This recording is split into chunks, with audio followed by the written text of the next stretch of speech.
नमस्कार, बहुत स्वागत है आपका बंसल न्यूज के प्राइम टाइम बुलेटिन में। आपके साथ मैं हूं दीपक मिश्रा। बड़ी खबरों के साथ शुरुआत करेंगे बुलेटिन की और सबसे पहले बात कुछ सियासी खबरों की। राजधानी भोपाल से बड़ी खबर, जहां कांग्रेस की पॉलिटिकल कमेटी अफेयर्स की जो बैठक चल रही थी वो बैठक खत्म हो गई है। कमलनाथ की अध्यक्षता में पूर्व मंत्रियों की यह बैठक चल रही थी। कांग्रेस पार्टी के सीनियर लीडर को अलग अलग जिम्मेदारी सौंपी गई है। 2023 के चुनाव को लेकर जिम्मेदारी दी गई है। प्रदेश की कानून व्यवस्था, बिजली की अघोषित कटौती पर हल्ला बोल होगा। कांग्रेस विधायक तरुण भनोत और प्रियव्रत सिंह का बयान भी सामने आया है बैठक खत्म होने के बाद। उन्होंने बताया कि गर्मी में पानी और बिजली की कमी को कांग्रेस पार्टी मुद्दा बनाएगी। कागजों में सरप्लस बिजली का दावा किया है। ज्यादातर इलाकों में 8 से 10 घंटे बिजली की कटौती हो रही है। जो रोड मैप हम लगातार बना रहे थे उसको फाइनल किया गया कि किस तरीके से 2023 मिशन 2023 को अंजाम तक पहुंचाया जाएगा। उस पर चर्चा हुई। जो हमारे बड़े नेता हैं उनको महत्वपूर्ण जिम्मेदारियां माननीय प्रदेश कांग्रेस अध्यक्ष महोदय ने सौंपी हैं, वो उसके ऊपर काम करेंगे। लगातार हमारा संगठन हम मजबूत करने के लिए काम कर रहे हैं, उसके रिजल्ट भी आए हैं और उसको आगे निरंतर जारी रखेंगे। मुख्य मुद्दा रहा किसानों के साथ जो जिस प्रकार से परेशानियाँ बढ़ रही हैं। खाद महंगा हो रहा है, बीज महंगा हो रहा है, बिजली कम मिल रही है, बढ़कर बिल आ रहे हैं और उसकी फसल के उचित दाम उसको नहीं मिल रहे हैं। बेरोजगारी सबसे बड़ी समस्या है, न सिर्फ मध्य प्रदेश में, बाकी अभी तो पूरे हिंदुस्तान में। और मध्य प्रदेश में तो पिछले एक वर्ष में 3,30,00,000 नए बेरोजगार इस सूची में जुड़ गए हैं। पूरे प्रदेश में और पूरे देश में आज जो सबसे महत्वपूर्ण मुद्दा है वो है बिजली का मुद्दा। और जिस प्रकार से केंद्र सरकार और राज्य सरकार दोनों इस मुद्दे पर कटघरे में आके खड़े हुए हैं। कागज में तो हमारे पास सरप्लस बिजली है, पर जमीन पर बिजली हमारी नहीं है। आज हर गांव 8 से 10 घंटे की कटौती में उलझ रहा है। ये कहते थे कि भाई हम डबल इंजन की रेल चलाएंगे। केंद्र सरकार और राज्य सरकार दोनों मिलकर बिजली की आपूर्ति देश में करेंगे। आज राज्य सरकार और केंद्र सरकार दोनों बिजली की आपूर्ति करने में नाकामयाब रहे हैं। चलिए, इस पूरी खबर पर और ज्यादा बातचीत के लिए हम रुक करेंगे हमारे सहयोगी सूरज शर्मा का। हमारे साथ लाइव जुड़ गए। सूरज, आप नजरें बनाए हुए थे इस बैठक में। तमाम पूर्व मंत्री, कांग्रेस के बड़े नेता पहुंचे थे। कमलनाथ की अध्यक्षता में जो बैठक हुई, कितनी महत्वपूर्ण ये बैठक थी और किन मुद्दों पर इस बैठक में रणनीति बनी, चर्चा हुई?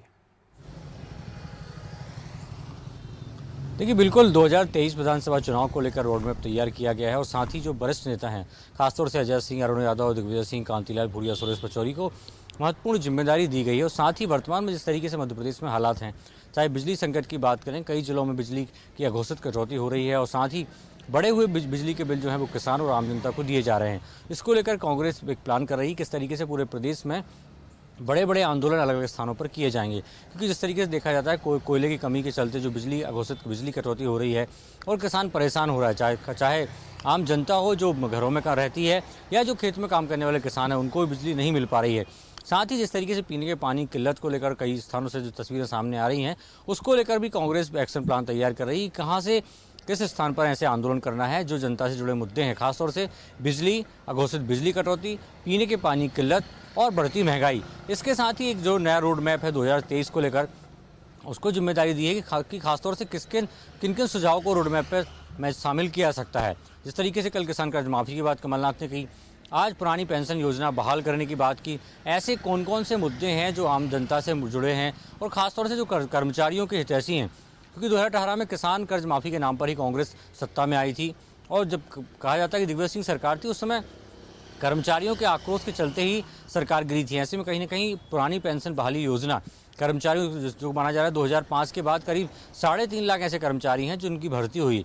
ऐसे में 3.5 लाख और अप्रत्यक्ष रूप से उनके परिवारों का भी कहीं ना कहीं पार्टी चाहती है कि वो भी कांग्रेस के पक्ष में है। ऐसे में तमाम जो मुद्दे हैं उनको लेकर चर्चा की गई है। अब देखना ये होगा कि आगामी रणनीति के तहत कांग्रेस कब तक जनता से जुड़े मुद्दे, चाहे पानी किल्लत हो या बिजली की कटौती को लेकर हो, कब तक आंदोलन करेगी। दीपक, चलिए, बहुत शुक्रिया आपका सूरज इस पूरी बातचीत के लिए, खबर पर विस्तार पूर्वक जानकारी हम तक पहुंचाने के लिए।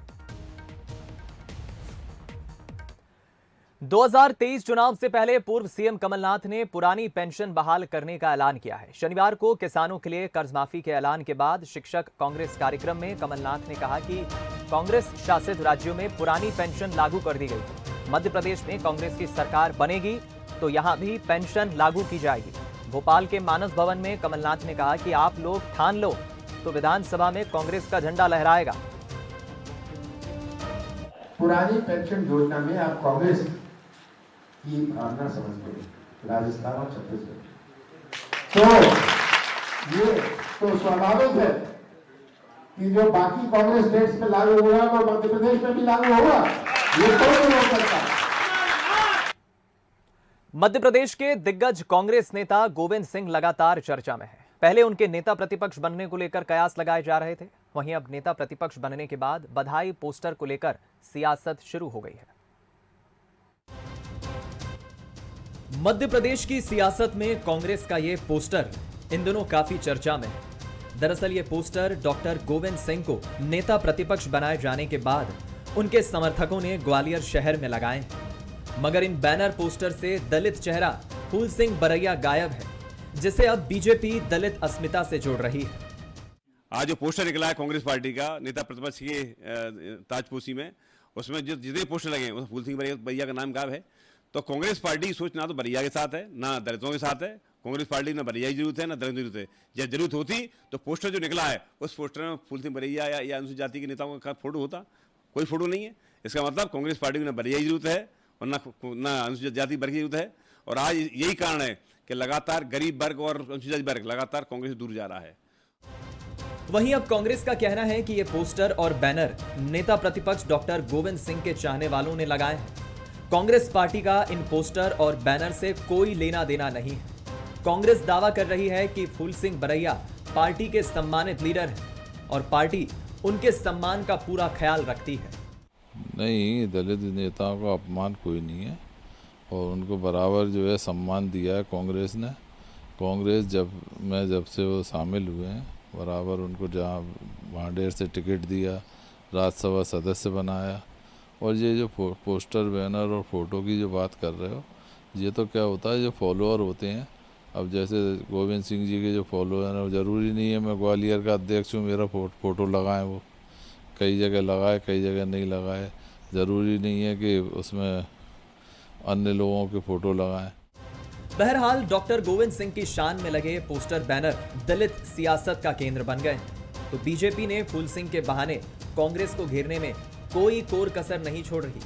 भाजपा इसे दलित वर्ग का अपमान साबित करने की पूरी कोशिश कर रही है। प्रहलाद सेन, बंसल न्यूज, ग्वालियर। इधर सीएम शिवराज सिंह चौहान ने नर्मदा सेवा मिशन कार्यक्रम को संबोधित करते हुए कहा कि ये सीहोर सहित संपूर्ण मध्य प्रदेश का सौभाग्य है कि इस धरती पर महान साधु संतों का बसेरा है, जिनके कारण हमारी परंपराएं चली आ रही हैं। साथ ही उन्होंने कहा कि मां नर्मदा की पैदल परिक्रमा करना सौभाग्य की बात है। मां नर्मदा हमारे प्रदेश की जीवनदायिनी है और मां नर्मदा सब पर कृपा बनाए रखें। साथ ही सीएम शिवराज ने हरियाली अमावस्या से नर्मदा किनारे 1 महीने तक पौधारोपण करने का संकल्प दिलाया। तो वहीं कार्यक्रम में पधारे साधु संतों का सम्मान भी किया। इस मौके पर प्रदेश अध्यक्ष वीडी शर्मा, केंद्रीय मंत्री फग्गन सिंह कुलस्ते, प्रदेश सरकार के मंत्री कमल पटेल सहित बीजेपी के कई पदाधिकारीगण मौजूद रहे। बता दें कि नर्मदा तट आंवली घाट से 14 नवंबर 2021 को भव्य आयोजन के साथ शुरू हुई नर्मदा यात्रा का 1 मई को समापन हुआ है। संकल्प लेंगे कि हरियाली अमावस्या के दिन से हम नर्मदा मैया के तट पे पेड़ लगाएंगे और महीना भर वो अभियान चलेगा। लेकिन अपने संतों ने हरियाली अमावस्या कार्यक्रम कैसी थी, उससे अच्छा तो नहीं हो सकता पेड़ लगाने का अभियान का प्रारंभ करना।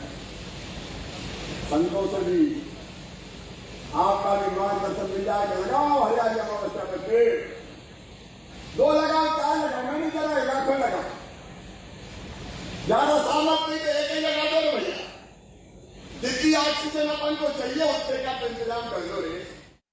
नर्मदा की गोद में नर्मदा के बारे में जैसे आज स्वामी जी ने कहा, उनके अपने अनुभव भी उनने सुने। हर स्थान पर उनके जो प्रवचन होते थे वो एक बड़े हमारे जो लोग थे या श्रोता थे उनके हृदय में होने वाले ऐसे शब्द मैंने अनुभव किया। और इसके कारण पर्यावरण और नर्मदा की शुद्धि इसको लेकर के उनके मन में पहुंचे। मुख्यमंत्री भूपेश बघेल की अंतर्राष्ट्रीय श्रमिक दिवस पर बड़ी घोषणा सामने आई है। मुख्यमंत्री ने बड़ा ऐलान किया है, मजदूरों को एकमुश्त 10,000 रुपए दिए जाएंगे। मुख्यमंत्री श्रमिक सियान योजना में ये रुपए दिए जाएंगे। ई रिक्शा के लिए महिलाओं को 50,000 की जगह 1 लाख का अनुदान देने की बात मुख्यमंत्री ने कही। मुख्यमंत्री नौनी सशक्तिकरण सहायता योजना में उम्र की सीमा बढ़ाई है। मुख्यमंत्री ने कहा कि अब इसे उम्र सीमा बढ़ाकर 18 से 21 साल किया जा रहा है। अभी तक लाभ लेने के लिए बेटियों की उम्र 18 साल 6 महीने थी। अब हमारी सरकार एक नवा घोषणा जेमें अब मजदूर भाई मन पर एक तोहफा के मुख्यमंत्री श्रमिक सियान सहायता योजना हम शुरू करा था, जेकर लाभ जिन 50-60 साल के वो मतलब एक मुश्त 10,000 रुपया एक साथ दिए जाए, ताकि बुढ़ापा में भी यदि ओकर आवश्यकता है ओकर पूरा किया जा सके। ई रिक्शा अभी हम बहुत जन बहनी मतलब वितरण करें, अब ओकर अनुदान है 50,000 से बढ़ा के 1 लाख रुपया कर दिए गए हैं, ताकि ओकर लाभ हमारे बहनी मन ले सके, इस श्रमिक के ई रिक्शा का लाभ ले सके। वही प्रकार से नौनी सशक्तिकरण योजना है, कुल 18 साल 6 महीने से बढ़ा के अब 21 वर्ष किए जाते, एक भी मैं घोषणा करा था। अंतर्राष्ट्रीय मजदूर दिवस पर भूपेश कैबिनेट में अहम फैसले लिए गए, जिसमें बड़ा फैसला पुरानी पेंशन योजना को बहाल कर दिया गया, जिसे मंत्रिपरिषद की मंजूरी मिल गई है। साथ ही राजीव गांधी ग्रामीण भूमिहीन कृषि मजदूर न्याय योजना की राशि बढ़ाकर 6,000 से 7,000 की गई। वहीं 32 प्रकरणों को वापस लेने के प्रस्ताव का अनुमोदन पारित हुआ और सीजीपीएससी के साथ व्यापम की परीक्षा फीस स्थानीय लोगों के लिए माफ करने का भी फैसला लिया गया। इसके अलावा छत्तीसगढ़ अमर जवान ज्योति स्मारक की स्थापना के लिए नवा रायपुर अटल नगर विकास प्राधिकरण को निर्माण एजेंसी नियुक्त करने का निर्णय लिया गया है। जो आदरणीय मुख्यमंत्री जी ने विधानसभा में पुरानी पेंशन योजना लागू करने की घोषणा की थी, उस योजना को आज मंत्रिपरिषद ने लागू करने की सहमति दी। 1 अप्रैल 2022 से समाप्त कर सामान्य भविष्य निधि नियम के अनुसार मूल वेतन का न्यूनतम 12% कटौती की प्रस्ताव की सहमति दी गई है कि छत्तीसगढ़ लोक सेवा आयोग एवं छत्तीसगढ़ व्यावसायिक परीक्षा मंडल तथा विशेष जो मिनी पीएससी कर्मचारी चयन बोर्ड है, उसकी परीक्षाओं में स्थानीय लोगों के परीक्षा शुल्क को पूर्णतः माफ करने का अनुमोदन आज के मंत्रिमंडल की बैठक में लिया गया।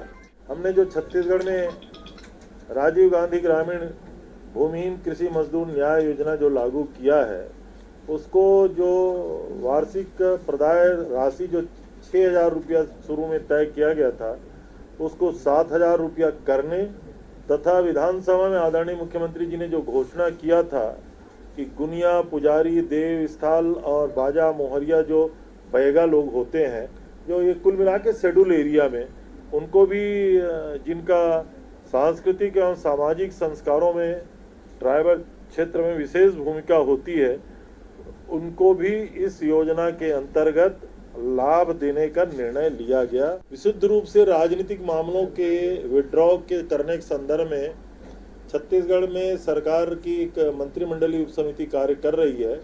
आज 32 राजनीतिक मामलों को विड्रॉ करने की अनुमति हमारे मंत्रिपरिषद के द्वारा आज दिया गया। छत्तीसगढ़ अमर जवान ज्योति, इसका स्मारक जो बनेगा नया रायपुर में, उसका निर्माण एजेंसी एनआरडीए को, जो नया रायपुर विकास प्राधिकरण को बनाने के संदर्भ में आज मंत्रिपरिषद में निर्णय लिया गया। खबर राजनांदगांव से, जहां पूर्व सीएम रमन सिंह ने प्रदेश सरकार की तुलना इंदिरा गांधी के आपातकाल से कर दी और आगे कहा कि छत्तीसगढ़ में अब आपातकाल जैसा लग रहा है। जनता की संवैधानिक आवाज को दबाने के लिए 19 बिंदुओं की लिस्ट जारी की गई है, जिसमें धरना, रैली और राजनीतिक प्रदर्शन करने पर कड़े प्रतिबंध लगा दिए गए। इस काले कानून के खिलाफ भाजपा पूरे प्रदेश में 16 मई को जेल भरो आंदोलन की शुरुआत करने वाली है। ये अभिव्यक्ति की स्वतंत्रता को छीनने का काम कांग्रेस ने पहले भी किया है। इंदिरा गांधी ने आपातकाल में किया था, आपातकाल लगा के प्रेस पे बंदिश लगाई थी और लोगों को बोलने की आज़ादी समाप्त किया था। ये प्रयास भूपेश बघेल कर रहा है और जिस प्रकार लोगों को डर और भय का वातावरण बनाना चाहता है, हमने उस कानून का, काले कानून का विरोध करने के लिए छत्तीसगढ़ के सभी जिलों में आज प्रेस कॉन्फ्रेंस है और 16 तारीख को जेल भरो आंदोलन सभी छत्तीसगढ़ के सभी जिलों में करने का काम करेंगे।